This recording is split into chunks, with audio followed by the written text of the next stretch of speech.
What conspiracy theory do you believe 100%?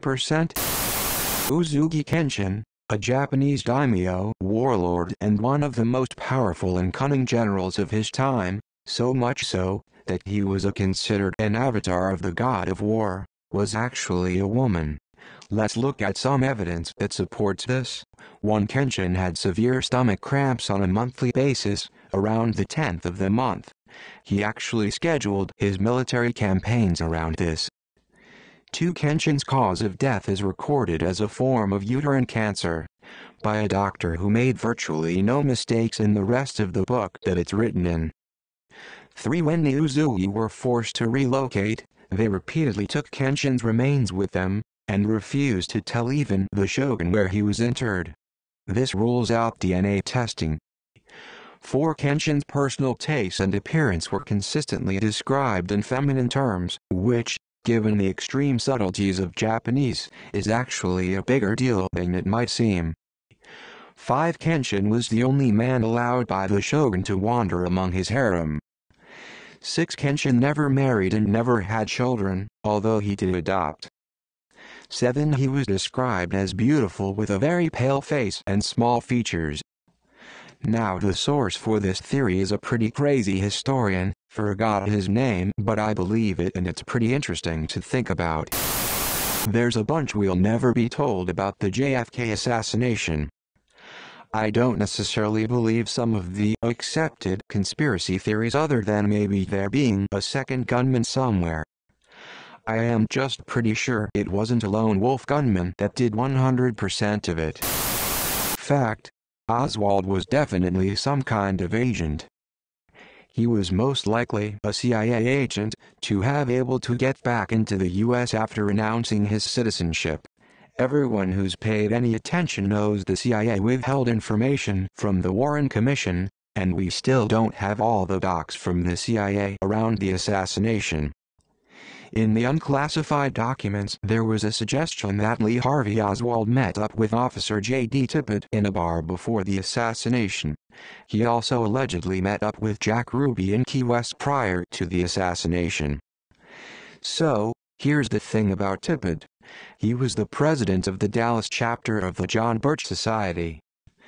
Could you imagine a purported U.S. hot-ten, commie sympathizer like Oswald getting together with the president of the right-wing John Birch Society in some bar and fists not being thrown? And why did all these people know each other? J.D. Tippit was later shot dead, allegedly by Oswald after the assassination of Kennedy, maybe after waiting for Oswald to come back to Oak Cliff after the assassination in his patrol car, but not seeing him on the bridge he was supposed to cross over leaving downtown. What if Oswald was in the middle of all of this mess, not because he was planning to shoot the president, but because he was trying to gather intel and prevent the assassination of the president? What if he was in the 6th floor of the book depository with a rifle, not looking to shoot Kennedy, but looking to shoot the shooter? And what if he became, quite literally, a convenient patsy to blame after all this, even though he was a gosh darn American hero who failed at his job only because the conspiracy ran deeper than expected? Maybe the powers that be knew he couldn't get a shot on the assassin on the grassy knoll from his vantage point in the 6th floor book depository window?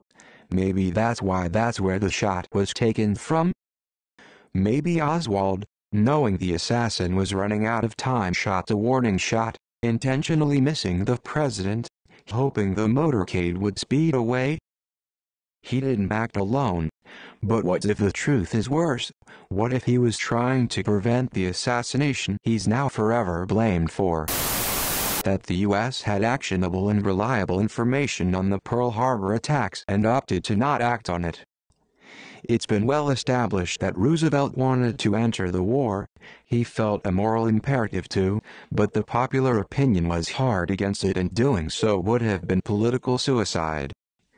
The fact that our aircraft carriers weren't in port at the time, and had been moved relatively recently, makes me believe that Roosevelt saw this as an opportunity to get the casus belli he needed to shift public opinion while protecting the greater naval assets the U.S. had.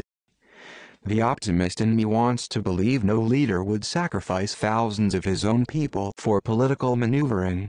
The pessimist in me recognizes that it probably happens all the time. That there are mountain lions living wild in the forests on the East Coast states, but for some reason the government won't officially acknowledge them. I have just read too many stories of hunters, hikers, and farmers who have seen them. One theory I saw was that the government doesn't want people to try and hunt them, so act like they aren't there. David Stern rigged the 1985 NBA draft lottery in favor of the New York Knicks. Michael Jordan's flu game was food poisoning because of a pizza that a Salt Lake City pizzeria delivered to him so he wouldn't be able to play against the Utah Jazz later that day. Michael Jordan's first retirement was an 18-month suspension by the NBA due to his gambling.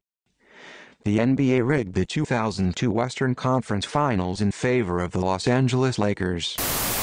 Milk isn't actually good for your bones, or at least not better than any other source of calcium. It's simply easier to advertise that way than milk keeps you from feeling sad in winter.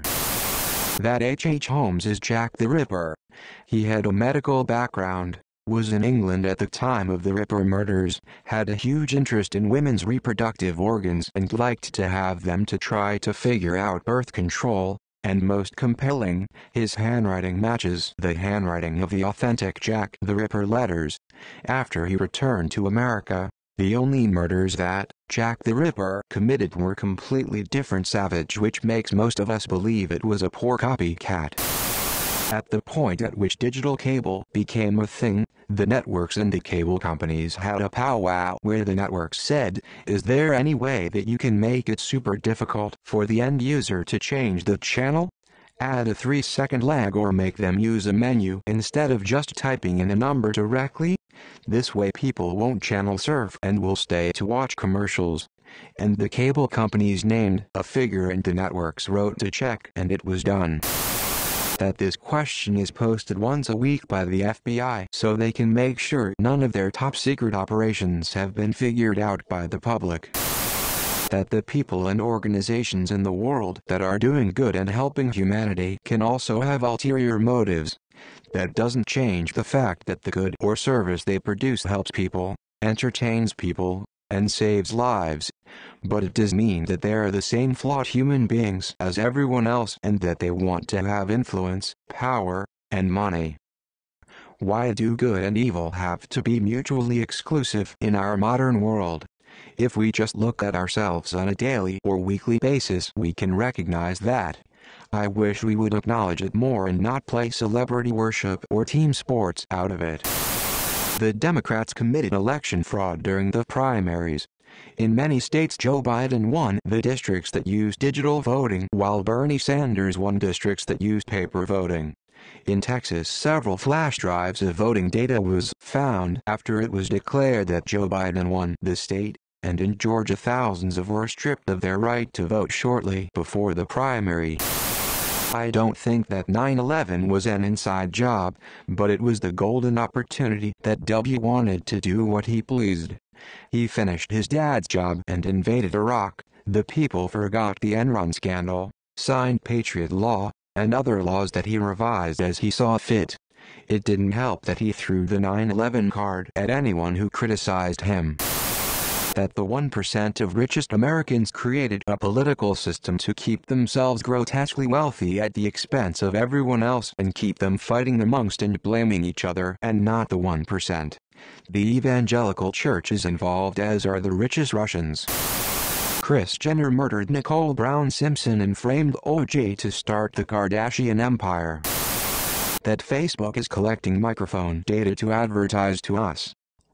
It's a theory I've seen people mention several times and I always just brushed it off.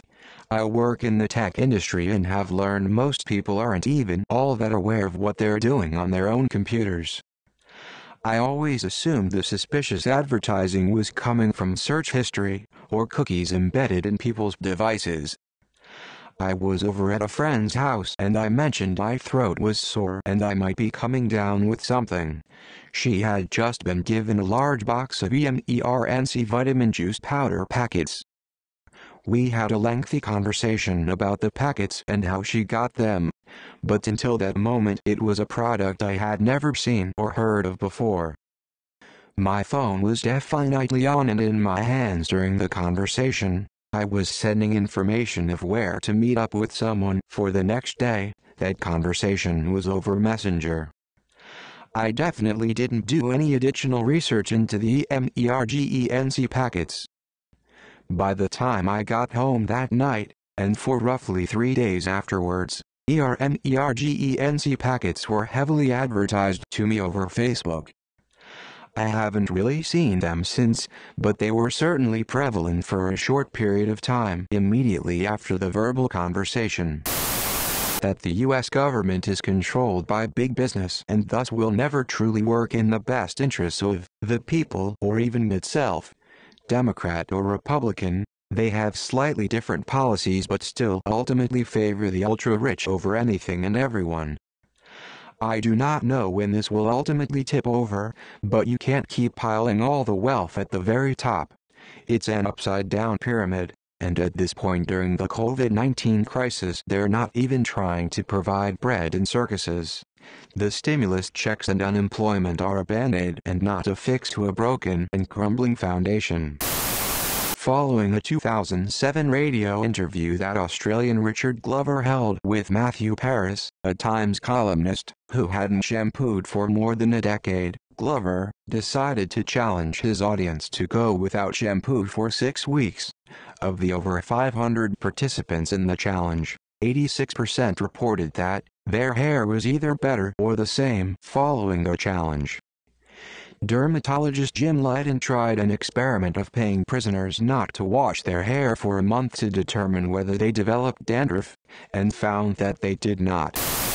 Governments will slowly give us back freedoms, but it will never be the same. Notably with less developed countries, more control will become the norm, similarly to how 9/11 changed travel and airport security overnight. A system similar to the one that China is currently using, where bracelets prove you have tested negative and give you access to amenities, could easily turn into reality where a microchip and social credit system gives you access to basic needs.